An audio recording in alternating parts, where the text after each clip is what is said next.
City series cigars and Citrus 7s, black cement 3s, 4s, the hairs and bread 11s. No doubt that I'll be wearing some fire at any sighting. With these Dorenbecker 5s, you can see me in any lighting. It's exciting, I'll be flexing to the coldest degree. What's up, everybody? Sneakerhead M Checks. I got the 2024 Columbia 11s, also known as the Legend Blue 11s, scheduled to release Saturday, December 14th. So as usual, we're going to take a close detailed look at the shoe from all angles. I'm going to put these on and step around them, see how I can see they look on feet. I also have the original pair from 1996, as well as the last retro from 2014. So I'll be comparing the three throughout the video, and we'll discuss all the differences between them. After that, I'm going to share my opinion on these, and I'm going to talk about release predictions, reselling predictions, and all that stuff. So let's get right to it.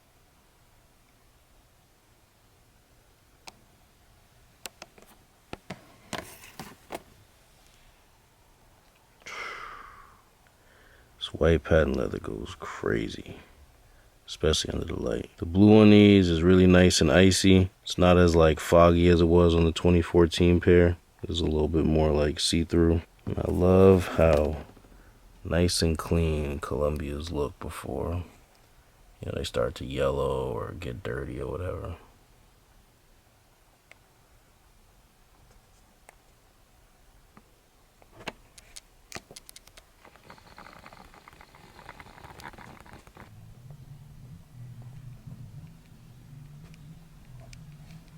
Yeah, this blue looks so nice.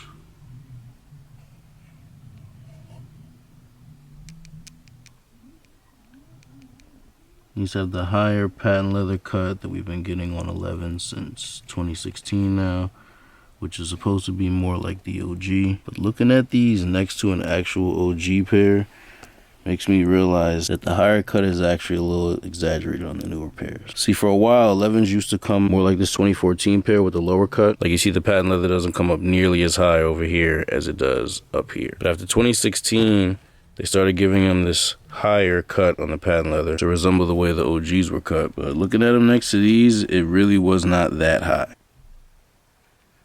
Here's the rest of the upper.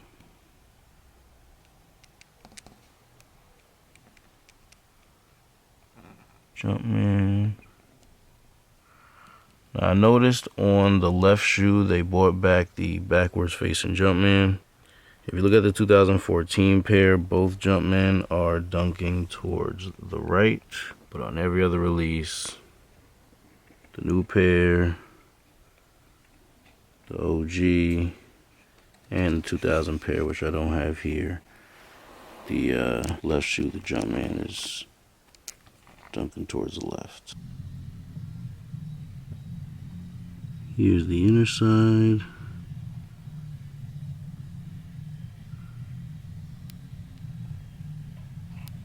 Patent leather over here is also cut higher than it is on the OG if you look at them. And once again, it's like they tried to make it a little higher because clearly the 2014 cut is lower than the OG, but it's not that much lower. Like, this is mad high. And like I said, you can see it's a little bit lower on the OG. Honestly, the lower cut is probably better looking if you ask me. Like, this doesn't look bad, but honestly, I would take either 2014 or the OG cut over the new one, but that's just my opinion. Here's the back. 23 up here.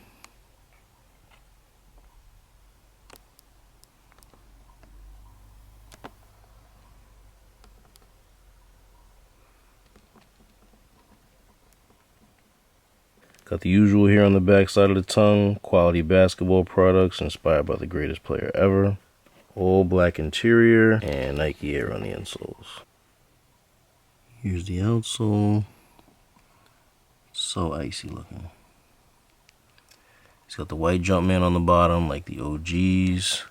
For some odd reason, the 2014 pair did not have, where is it? You can barely see it. They had like the white outline to the Jumpman, but the Jumpman was actually blue. But see over here, it is completely white like it was on the OG. I don't know why the 2014 pair, they just did mad little weird shit like this, like little changes that really don't even matter because who's honestly paying attention to something like that. other than me. But yeah, I don't know. They really could have just left them the same. They come in this OG style box, so we get a lot of pairs in. Here's the box of my OG pair. And if you see them next to each other, you can see how similar they are. Other than the fact that the boxes are just made a little bit bigger now. Really the only difference would be the box label. You can see the lid is really exactly the same. The shade of gray is a little different on the bottom part. I'm not sure if age has anything to do with that, but you can see it's a little like lighter on the newer box. But I mean, like, it's just as flimsy. And then inside, there's white paper in here with the Jordan 11 carbon fiber pattern on it instead of the black plastic that we usually get. The OGs just came with the black plastic. And here's the box label. Air Jordan 11 Retro in white, legend blue, and black. Here's a quick all-around view of the shoe.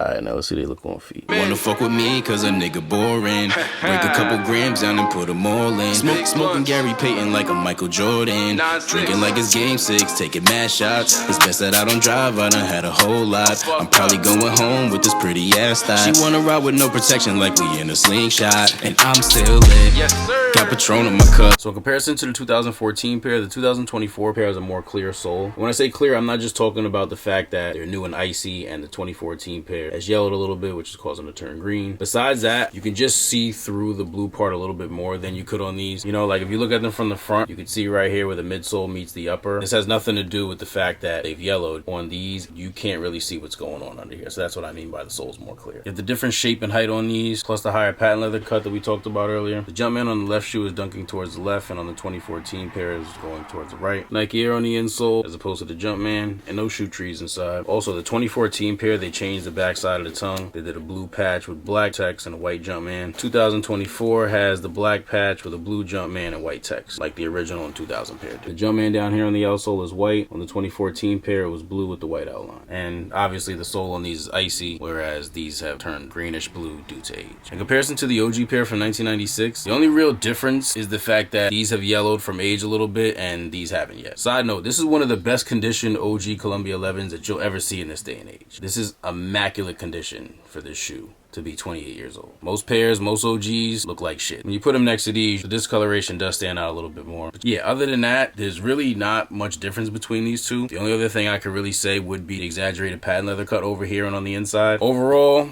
these two are very similar. See, I know they did a good job retroing the shoe when I'm comparing it to the OG, and the only difference I can mention is discoloration, because that's really not a difference. It's inevitable. It's going to happen every shoe. But yeah, this is definitely the best Columbia 11s retro we've gotten so far. Much better than the 2014 and the 2000 releases. I would say the OG 1996 pair is the best, then the 2024 pair. I'm kind of unsure on which goes third and which goes fourth for me, but I think I'm going to say 2014 and then the 2000 pair. The reason I'm putting the 2000 pair last is because I didn't really like how they put the clear sole on those. Like, there's no blue tint on the outsole like these, and the rest of the releases is just clear. And I don't know why they did those that way, because the shoe's already white enough. You got a white midsole, white upper, white laces, like everything is white. And the way the blue tint on the outsole connects with the Jumpman up here and this over here really makes the shoe. I think I prefer the shape on the 2000 pair over the 2014s, but overall I'd say 1996, 2024, 2014, and then 2000. But leave me a comment and let me know how you feel about these and where you'd rank them among the 4 releases. Anyway, let's talk about the name for a second. Because some people call these Columbias, some people call these Legend Blues. Both names are valid for these, but if you don't know the history, the original name is Columbia 11s. Not named after the country, shout out to my Columbias though, but these got the Columbia nickname from Columbia University, an Ivy League school located in New York. Now, I never understood why Michael Jordan, who attended the University of North Carolina, would have a pair of shoes this color and name them Columbia 11s. As far as I know, Jordan doesn't seem to have any connection or affiliation with Columbia University in any way other than the name of these. So I always thought it was pretty odd that these were called Columbias instead of UNCs, you know, because both schools got the same colors. Like, it's not like this is a special blue that they don't got at UNC. Like, it might be like a slight shade off, but if you know, you know. Even a lot of these UNC color Jordans don't always be the exact same shade of blue, so there really wasn't any reason to call these Columbias when the man went to the University of North Carolina. That's almost like calling these like the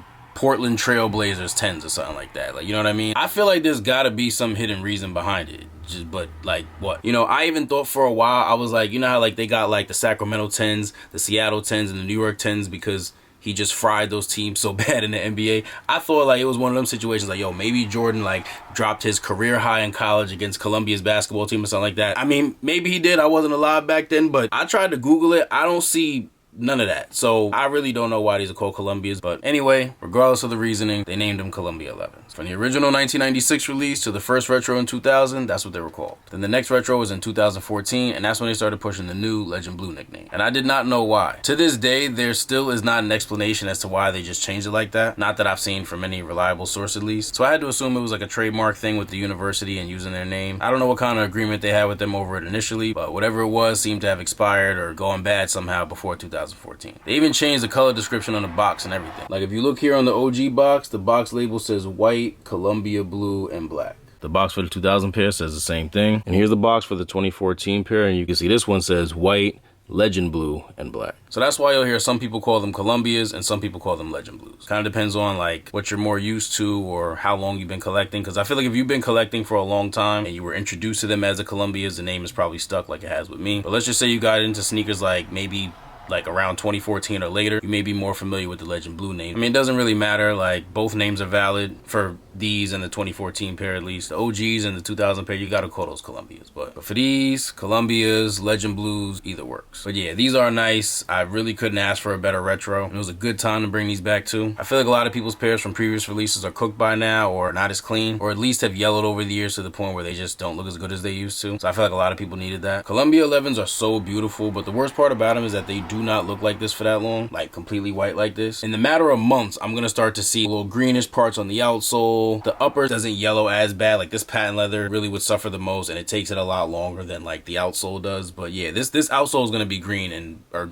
at least start to get green in no time. And I don't know about y'all, but once the sole on these starts to get discolored and no longer matches with the Jumpman up here, these become so much less attractive. And I know we've gotten to the point where that's happened with a lot of people's 2014 pairs or older, so it was about time. But yeah, it sucks how inevitable it is for these to just discolor the way they do and how fast it really happens. I will say though, things like cleaning the translucent part of a shoe so that dirt doesn't sit on them and cause the yellowing or browning to happen faster, and storing them in plastic bags or clear bins as opposed to direct contact with paper and cardboard will definitely slow that process down, but nothing will completely stop or prevent it. So you really just gotta enjoy these while they look their best. And I need to take my own advice on that, because usually when a shoe comes out, since everybody gets it and I see them a lot, it makes me not want to wear them. So I usually keep them in the box. I'll, put them in plastic bags or something to preserve them. But a lot of times I won't even wear a shoe unless I get a chance to wear it before release. Once the shoe comes out, I probably won't even wear a shoe for a couple of years. Sometimes here and there, depending on the shoe, I might just want to pull them out. But a lot of times I don't want to wear the shoes that I see everybody else wearing, so I'm gonna put them away. And they're making like a million pairs of these, so this is definitely a shoe that I'm gonna want to put them in some plastic, throw them in a box, and not even think about them until like 2026, 2027. If anything, I'll keep wearing my OGs. But I really need to stop doing that with certain pairs like this, because if I don't wear these like soon, I'm not gonna get to enjoy them when they're at their best. Like I might pull them out in a couple years.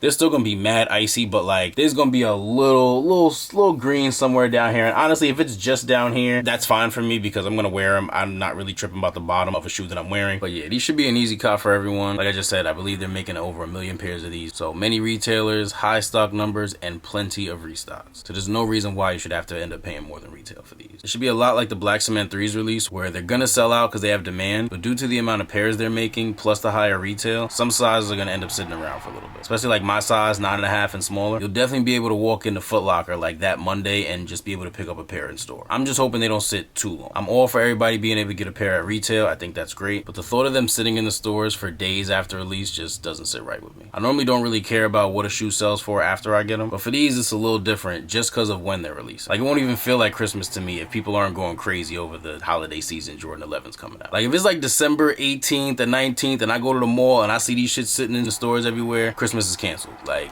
I'm gonna feel like it's not even Christmas time. But yeah, with all that being considered, these will be bricks. Maybe not as much in the bigger men's sizes, but like 9.5 and smaller, big bricks. Not big bricks, but bricks. Most resellers will not be able to make money off of these. Maybe some depending on their clientele, depending on what sizes they get, but for the most part, a lot won't. So once again, we're seeing the higher retail price plus more stock being produced diminish the incentive for resellers on these. The market on these is definitely going to go up from what it is right now, but with all the pairs in existence, no way that's going to move too quickly, so I don't think it's going to be worth the time holding them. If this video is helpful or informative in any way, I really appreciate if you give it a thumbs up. And if you're interested in more early reviews like this or any other sneaker related content, please do us both a favor and subscribe to my channel if you haven't done so already. Once you're subscribed, make sure you tap that little bell icon next to the subscribe button and select all. That way when I put a new video out, you get notified and you won't miss out on anything. Thank you all for watching. Everybody, please stay safe and healthy out there, and I'll see you next time.